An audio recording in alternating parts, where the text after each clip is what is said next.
లక్ష్మీపురం అనే గ్రామంలో చంద్ర మరియు శేఖర్ అనే ఇద్దరు అన్నదమ్ములు ఉండేవారు.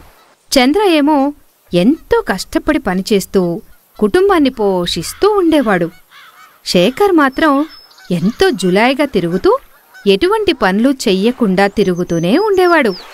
అలా ఉండగా ఒకరోజు శేఖర్ దగ్గరికి చంద్ర వెళ్ళి, తమ్ముడు, మనది రెక్కాడితే గాని డొక్కాడని కుటుంబం. ఇలా నువ్వు జులాయిగా తిరుగుతుంటే మన కుటుంబం ఎలా అభివృద్ధి చెందుతుంది? చూడన్నయ్యా, నేను నీలాగా రోజంతా కష్టపడి పొలం పనులు చేసి చివరికి సంపాదించే 4 గింజల కోసం పనిచేయను. నేను ఏదైనా పని చేస్తే లక్షల డబ్బులు రావాలి అని అన్నాడు. దాంతో చంద్రకి ఏం చెయ్యాలో తెలియక మౌనంగా ఉండిపోయాడు. రోజంతా తమ్ముడు గురించే ఆలోచిస్తూ ఉండిపోయాడు. అలా ఉండి రాత్రి భోజనం దగ్గర కూర్చుని కూడా ఏదో ఆలోచిస్తూనే ఉన్నాడు.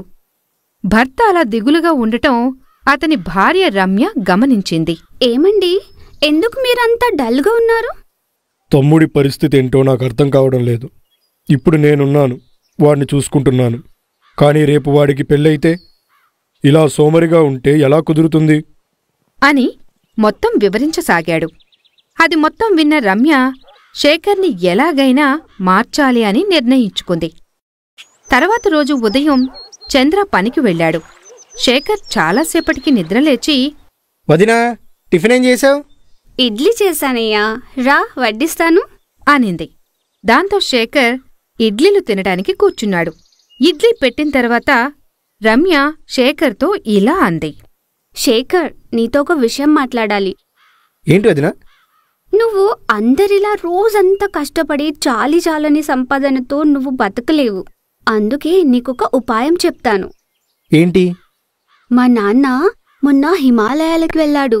అక్కడ ఒక స్వామీజీని కలిశాడు. ఆయన కొన్ని మాయా గింజలిచ్చారు. వాటిని నాటి బాగా పెంచితే డబ్బులు కాస్తాయంట. ఏంటి, డబ్బులు పంట? అని ఆశ్చర్యంగా అడిగాడు. అవును, నీకు కావాలంటే ఇప్పిస్తాను. నువ్వు అనుకున్నట్లుగానే ఎక్కువ డబ్బులు సంపాదించొచ్చు అని చెప్పింది. దానికి శేఖర్ ఒప్పుకున్నాడు. రమ్య వాళ్ల ఊరి నుంచి గింజలు తెప్పించి శేఖర్కి ఇచ్చింది. శేఖర్ ఎంతో సంతోషంగా ఆ గింజలు తీసుకుని పంట వేశాడు. కొన్ని రోజుల తర్వాత ఆ పంట మామూలుగా వరికంకులు కాచింది. దాంతో శేఖర్ ఆశ్చర్యపోయాడు. అరే, ఇదేంటి, వదిన డబ్బులు కాస్తాయని చెప్పింది, ఇదేంటి ఇలా అనుకుంటూ రమ్య దగ్గరికి వెళ్ళాడు. వదినా, వదినా! చెప్పు శేఖర్. నువ్వు నన్ను మోసం చేసావు. డబ్బులు గింజలని చెప్పి మామూలు గింజలు ఇచ్చావు. నా టైం అంతా వేస్ట్ చేసావు అనగానే రమ్య ఇలా అంది. చూడు శేఖర్, నీ సమయం ఏమీ వృధా కాలేదు. నువ్వు పండించిన పంట ఎంతో సంపదతో సమానం. నువ్వు ఇలాగే కష్టపడుతూ పనిచేస్తుంటే డబ్బు దానంతటా అదే వస్తుంది అని చెప్పింది. దాంతో శేఖర్కి విషయం అర్థమయ్యి కష్టపడటం మొదలుపెట్టాడు. ఈ కథలోని నీతి: కష్టపడి చేసే పని ఎప్పటికీ వృధా పోదు.